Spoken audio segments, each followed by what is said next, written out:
नमस्कार। मैं आज पुनः हाजिर हूँ।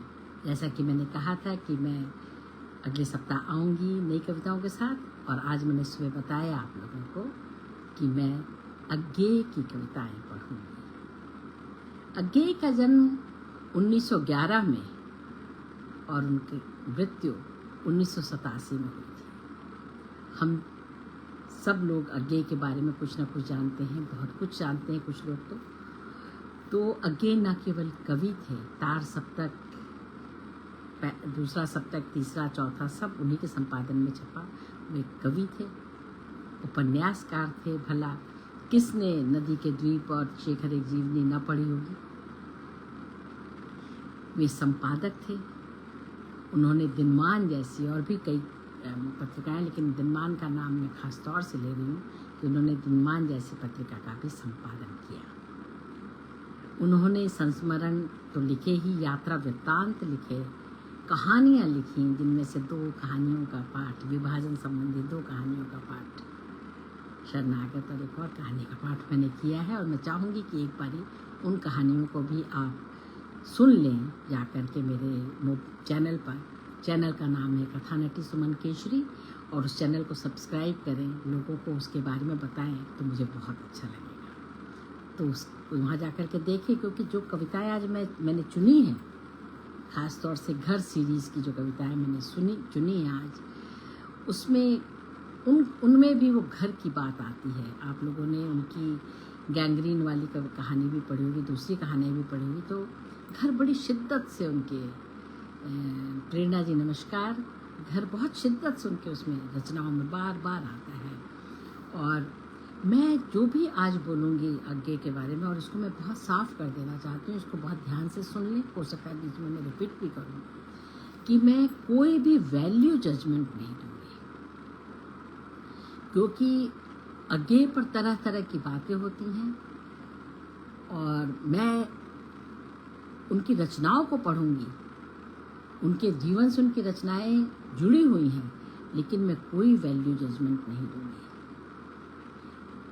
दिल्ली में रहते हुए बड़ा सौभाग्य रहता है कि हम लोग इन रचनाकारों से को देखते हैं, मिलते हैं, और जेएनयू में होने का तो बहुत बड़ा सौभाग्य था, क्योंकि ये लोग आते भी थे। मुझे जो आखिरी बार याद है अज्ञेय को मैंने जब देखा, तो हम लोग एक नाटक देखने गए थे श्री राम सेंटर में। अज्ञेय पहले वाली पंक्ति में बैठे हुए थे, हम तीसरी पंक्ति में थे, और पुरुषोत्तम ने मुझे धीरे से इशारा किया कि देखो, अज्ञेय बीच बीच में नाटक बाइनोकुलर्स लगा के देख रहे हैं। वो एक एक अभिनेता के चेहरे का भाव कितनी गहराई से देख रहे हैं, वो वहाँ से भी बाइनोकुलर्स लगा के देख रहे हैं, जबकि वो पहली पंक्ति में बैठे हुए हैं। बहुत सुंदर, बहुत उनके पूरे उसमें व्यक्तित्व में बड़ा आभिजात्य था, और एक ऐसा चेहरा जो आपको आमंत्रित करे, ऐसा उनका चेहरा था। खैर, मैं बता दूं कि मैं बहुत बहुत संकोची स्वभाव की उस समय युवती हुआ करती थी, और मैं 1-2 बार नमस्कार तो मैंने नमस्ते उनको किया, लेकिन मैंने उनसे बात करने की हिम्मत नहीं हुई मुझे, क्योंकि मुझे लगता था कि मैंने उनको उतना पढ़ा ही नहीं कि मैं उस कद्दावर व्यक्ति से बात कर सकूं। आज का दिन मेरे लिए एक दूसरे अर्थों में भी बहुत महत्वपूर्ण दिन है। आज मेरी माँ को गए 43 वर्ष हो गए। इस समय, जब ये समय है, इस समय वो मेरे पिता ने उनको अग्नि के को सौंप दिया था, और उनके सारे जो पंचतत्व, उनका जो शरीर था वो पंचतत्वों में मिला था लगभग इसी समय, क्योंकि अंधेरा होने पर तो वो नहीं चाहते थे, और ना वो रखना चाहते थे कि रात भर वो मिट्टी को रखे घर पर। तो ऐसा सा समय था। बहुत जल्दी उन्हें तैयार किया गया, चूड़ी, बिंदी, सिंदूर लगाया गया, क्योंकि वो सधवा गई थी, और बहुत कम 51 वर्ष की उम्र में वो चली गई। मैं नहीं कहूँगी कि मैंने माँ को किस तरह से याद किया, किस तरह से नहीं किया। संभवतः इसको कहना ना मतलब मुझे लगता है कि मैंने कभी उसको याद ही नहीं किया। आज जब मैं घर कविता पढ़ रही थी तो मुझे लगा कि घर तो स्त्रियां बनाती हैं, उसके बारे में बहुत बहुत बहुत वेदना के साथ, पीड़ा के साथ उसे खोजते हुए से पुरुष लिखते हैं। और कभी अगर घर से निकलने का मौका वो जरूरत पड़े या मतलब निकाली जाए तो स्त्रियां निकलती हैं। पुरुष तो निकलते हैं तो वो बुद्ध बन जाते हैं, राम बन जाते हैं, लेकिन जब स्त्रियां निकलती हैं या निकाली जाती हैं तो क्या होती हैं, ये हम सब लोग जानते हैं। मेरी एक कविता भी है निष्कासित, तो और भी कुछ कविताएं हैं घर पर। मैं संभवतः अगले वीक देखूंगी तो मैं घर पर कविताएं पढ़ूंगी, लेकिन इस समय हम इन सारी बातों को छोड़ करके, क्योंकि काफ़ी सारा समय इसी में निकल गया, हम लोग इनकी आगे की कविताएं सुने। और एक आध्यात्मिक वेदना, एक आध्यात्मिक मैं उसको मतलब देखती हूँ कि वो जब कविता लिखते हैं या कुछ भी लिखते हैं तो उसके कई स्तर, कई लेयर्स हमारे सामने खुलते हैं। तो पहली कविता है नाच। ये काफ़ी प्रसिद्ध कविता है, बहुत लोग इसका जिक्र करते हैं। और एक एक शब्द सुनिए, ये नाच नट का नाच है। और एक तरह से देखा जाए तो हम सब लोग इस संसार में एक नट या नटी ही है। हमारी नाच, हमारे जो हम कहाँ पहुँचे हैं, कहाँ हैं, इसको सब लोग देखते हैं। उसके पीछे की जो भाग दौड़ है, इस पर कमी निगाह जाती है। तो देखें कि नाच कविता में आगे क्या कहते हैं।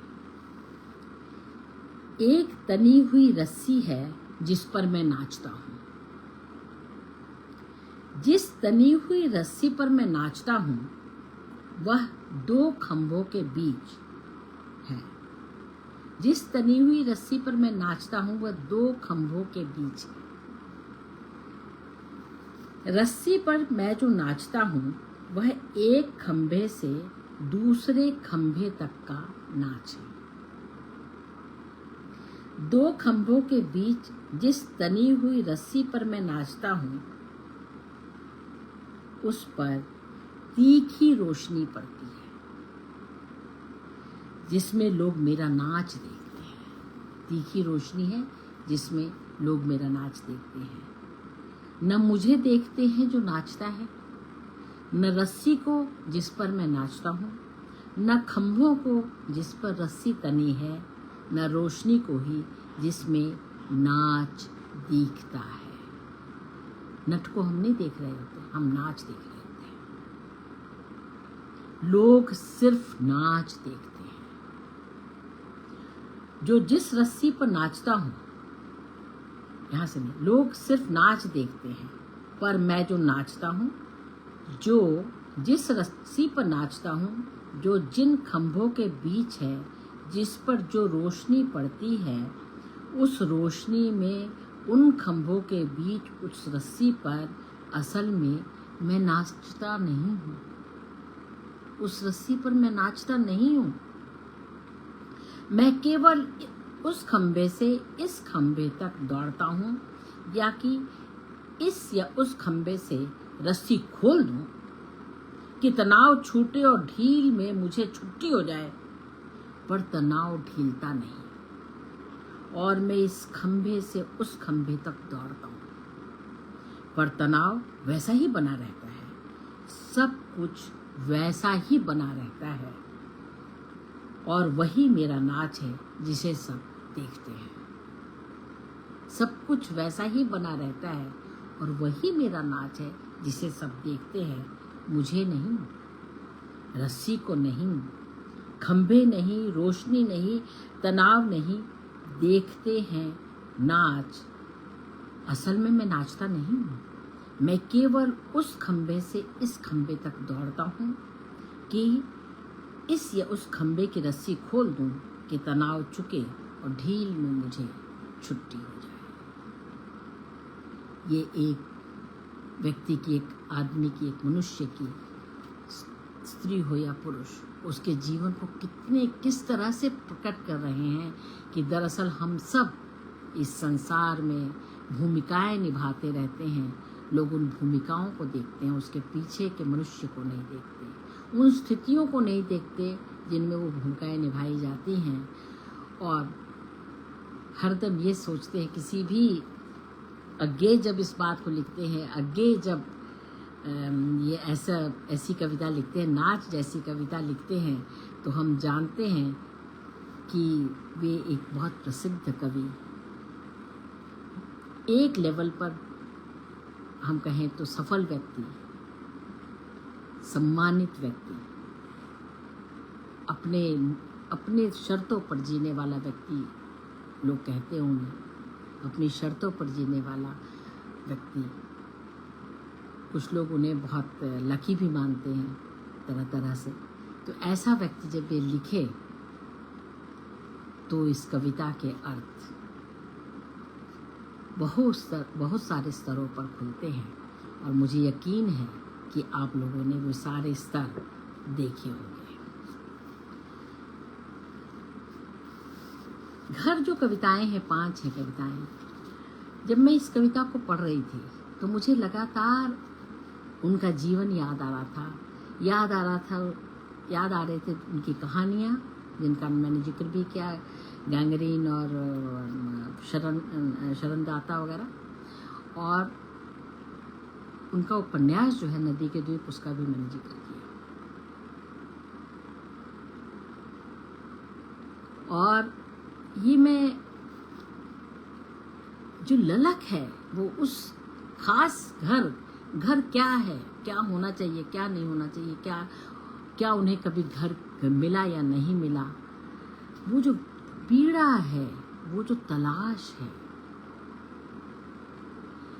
वो हमें उस स्तर पर भी ले जाता है जहाँ कबीर कहते हैं कि भाई उनका घर कैसा होगा, कहाँ पर है वो गगन, उसमें जो है वो कैसा घर है। तो ये कविताएं बहुत सारे मतलब मैं एक बार फिर से कहूँगी कि एक एक शब्द महत्वपूर्ण है। इस मामले में आगे बहुत इस तरह के कवि हैं कि वो शब्द व्यर्थ नहीं करते, अव्यय बिल्कुल नहीं करते, और कौन सा शब्द कहाँ रहेगा इस पर बहुत ध्यान रखते हैं। उसी तरह से जैसे मैंने शमशेर की कविताएं पढ़ते हुए आपको बताया था कि कौन सा शब्द आना चाहिए, ये शमशेर बखूबी जानते हैं। इसी तरह अगेन जो पहला है जो कविता है 1, उसका सामने लिखा हुआ मेरा घर, ठीक है। तो आगे भी हम देखेंगे कि क्या लिखा हुआ है। पहला है मेरा घर से शुरू होता है, शीर्षक नहीं है 1, शीर्षक एक ही है घर। मेरा घर 2 दरवाजों को जोड़ता एक घेरा है। मेरा घर 2 दरवाजों को जोड़ता एक घेरा है। मेरा घर 2 दरवाजों के बीच है। उसमें किधर से भी झांको तुम दरवाजे के बाहर देख रहे होगे। किधर से भी झांको तुम दरवाजे के बाहर देख रहे होगे।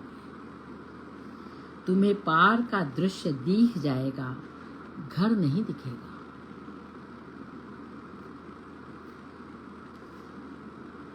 मैं ही मेरा घर हूँ। मैं ही मेरा घर हूँ। मेरे घर में कोई नहीं रहता। मैं भी क्या, मेरे घर में रहता हूँ। मेरे घर में जिधर से भी झांको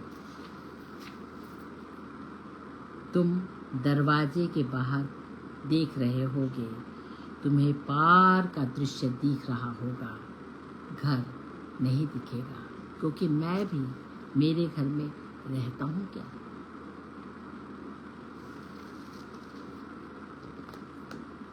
दूसरा है, शुरुआत होती है तुम्हारा घर। तुम्हारा घर कहाँ है ना। लेकिन ये कहाँ नहीं पूछते, वो पूछते हैं तुम्हारा घर वहां है जहां सड़क समाप्त होती है।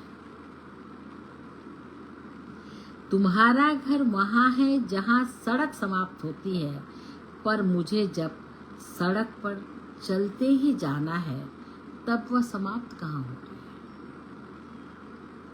तुम्हारा घर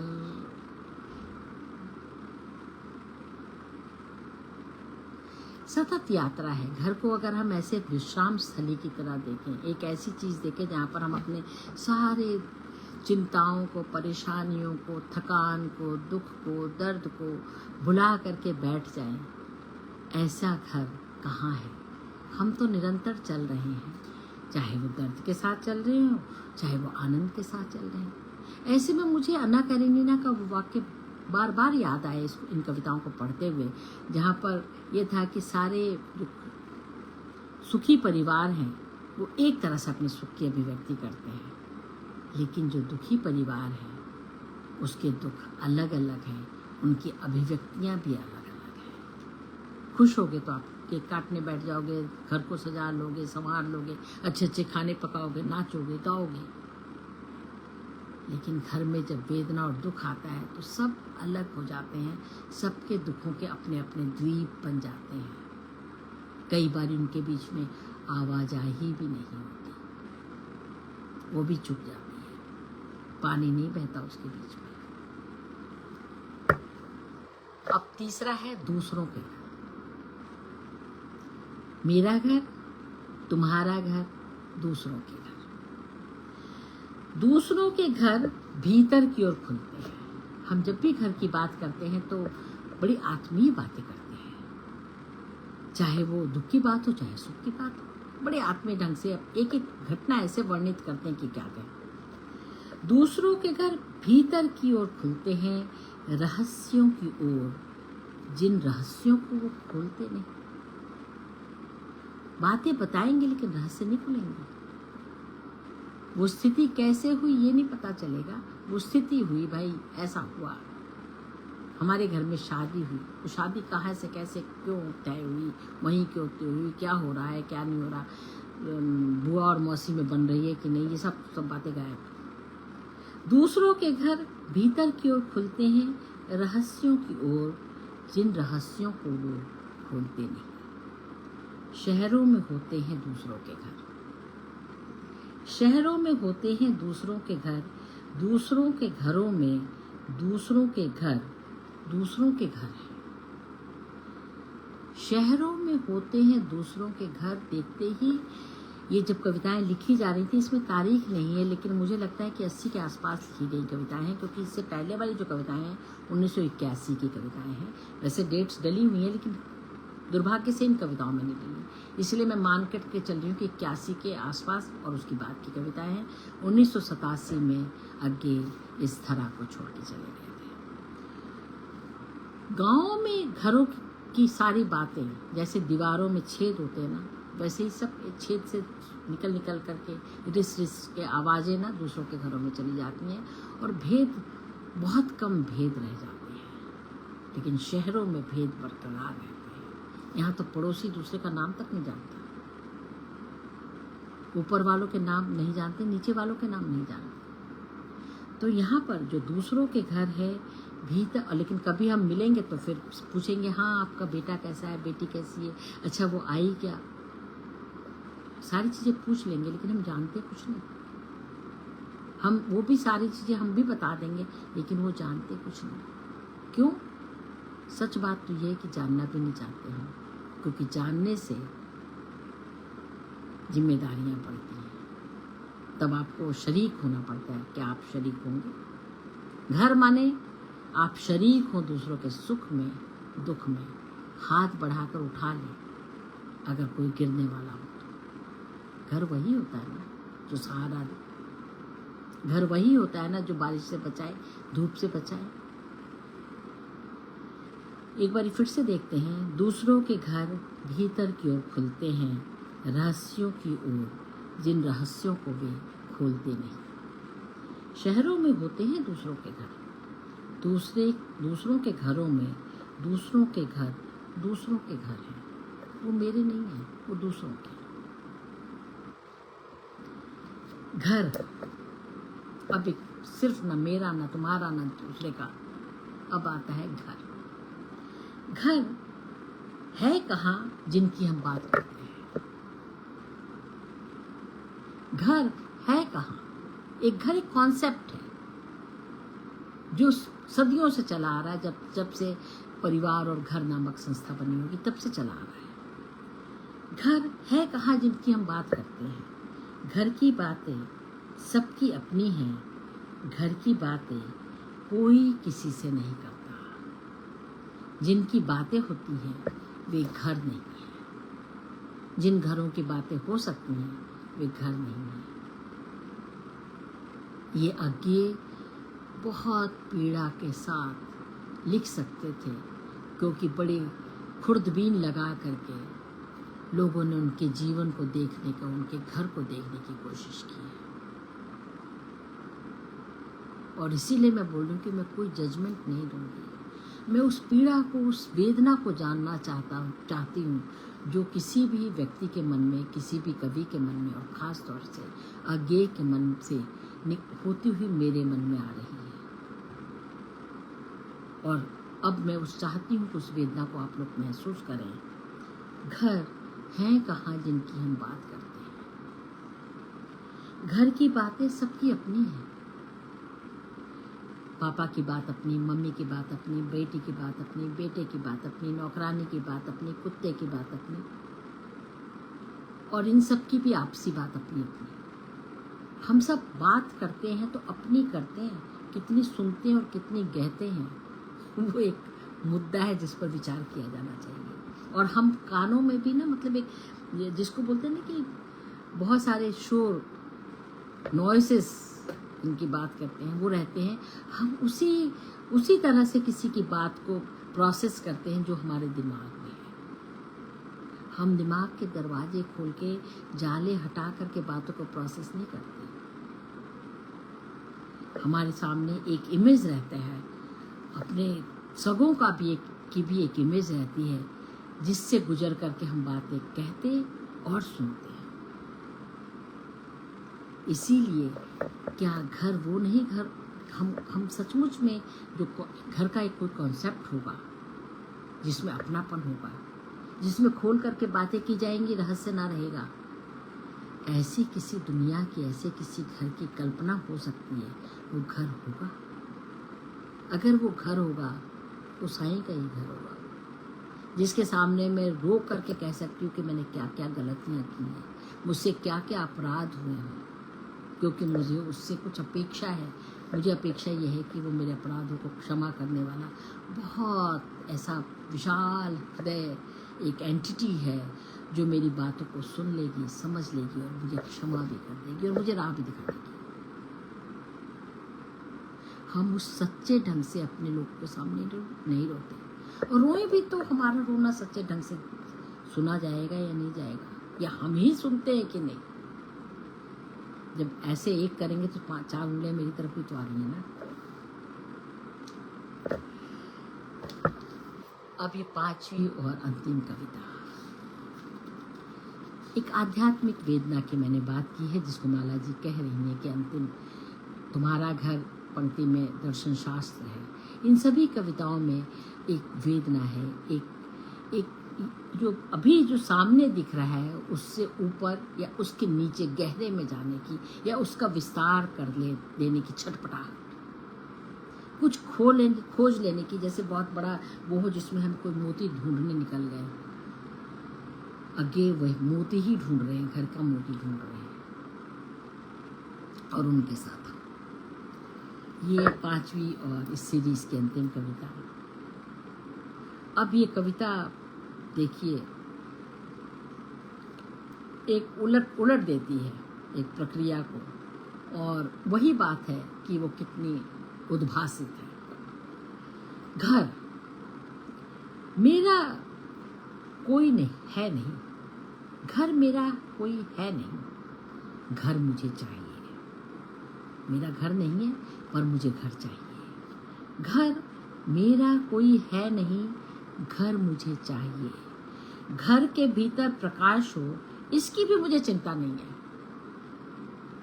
प्रकाश के घेरे के भीतर मेरा घर हो, इसी की मुझे तलाश है। प्रकाश के घेरे के भीतर घर में जरूरी नहीं कि प्रकाश हो, प्रकाश के घेरे में घर हो, मुझे ऐसा घर चाहिए। ये एक उल्टी बात है। प्रकाश के वृत्त में घर चाहिए, घर के भीतर प्रकाश तो हो ही जाएगा अगर वो वृत्त में है तो। ऐसा कोई घर आपने देखा है? घर मेरा कोई है नहीं, घर मुझे चाहिए, घर के भीतर प्रकाश हो इसकी भी मुझे चिंता नहीं, प्रकाश के घेरे के भीतर मेरा घर हो इसी की मुझे तलाश है। ऐसा कोई घर आपने देखा है? देखा हो तो मुझे भी उसका पता नहीं, न देखा हो तो मैं आपको भी सहानुभूति तो दे ही सकता हूं। मानव होकर भी हम आप अब ऐसे घरों में नहीं रह सकते जो प्रकाश के घेरे में है, पर हम बेघरों की परस्पर हमदर्दी के घेरों में तो रह सकते हैं। यानी वो घर, हम जिस घर की तलाश में है, ये पूरी मानव जाति जिस घर की तलाश में है, वो घर है नहीं। अगर है तो आप हमें बता दें उसका पता। लेकिन हम सब ऐसे, अब ऐसा कोई घर है नहीं, इसकी हमदर्दी में तो रह सकते हैं। हो सकता है हमदर्दी में रहते हुए, यानी मैं तुम्हारा दर्द समझूं, तुम मेरा दर्द समझो, और हम एक दूसरे के दर्द पर हंसे नहीं, हम एक दूसरे के दर्द से कुढ़े नहीं, छिपे नहीं, भगे नहीं। तो शायद कभी ऐसा पल आ जाए कि प्रकाश के घेरे में एक घर बन जाए। ये एक, जिसको बोलते हैं ना कि एक कविता का जो दायरा है वो बहुत विस्तृत है, बहुत गहरा और बहुत ऊंचा है। और ऐसे दायरे में घर की जिस तलाश की, घर के जिस घर में रहते हुए हमदर्दी उसका दर्द नहीं, हमदर्द, ऐसा हम संबंध बना सकें। घर क्या है? वस्तुतः संबंध ही है। दीवारें तो हर जगह होती हैं, वो संबंधों की ऊष्मा होती है, वो संबंधों में विश्वास होता है, वो एक आस्था सी रहती है कि हमारी बात सुनी और समझी जाएगी।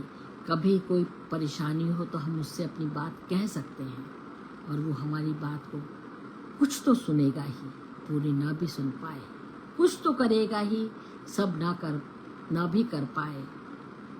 घर दरअसल उसी का नाम है। और इसीलिए अगर बांग्ला में एक चार दीवारी को, जिसमें एक परिवार रहता है, उसको संसार कहते हैं, तो हम घर के साथ संसार का भी उपयोग करते हैं। काश ये घर चार दीवारी के बीच में ना हो, क्योंकि वो भी उसमें बोल रहे कि दो दरवाजे हैं, उसमें बाहर ही दिखता है सब कुछ। वो घर एक विशाल से विशाल एक प्रकाश वृत्त में हो, जो अंदर से खुद घर भी प्रकाशित हो और प्रकाश वृत्त में भी हो। मुझे प्रकाश घर में प्रकाश चाहिए और प्रकाश वृत्त भी चाहिए। मुझे अपनी आत्मा में भी प्रकाश चाहिए, और जब मैं आंखें खोलूं, किसी को देखूं, तो उसे ऊष्मा मिले, उसे लगे कि हाँ, किसी ऐसी आंख ने मुझे देखा जिससे जाकर के मैं अपने दिल की दो बात कर सकता हूँ, पढ़ सकती हूँ। तो मुझे लगेगा कि एक छोटा सा ही सही एक घर बनाने की प्रक्रिया में है हम लोग। इसी के साथ आज ये कविताएं मैं पढ़ना ख़त्म करती हूँ। एक रिक्वेस्ट कि प्लीज़ आप लोग चैनल सब्सक्राइब करें, कविताएं सुने, पढ़ें, सुझाएं, और बहुत अच्छा लगेगा अगर आप लोग लिख करके कमेंट भी करें और मुझे फीडबैक दें। इससे मेरा मन भी बढ़ेगा और मुझे लगेगा कि हाँ, पढ़ना सार्थक हुआ। ये तो सार्थक है, अपनी खुशी के लिए भी पढ़ता है, लेकिन जब मैं आप लोगों के सामने होती हूँ तो मुझे आप लोगों की भागीदारी की ज़रूरत होती है। चलिए इन कवियों के साथ हम लोग साथ मिल करके इन्हें पढ़ें, सुने और जानें।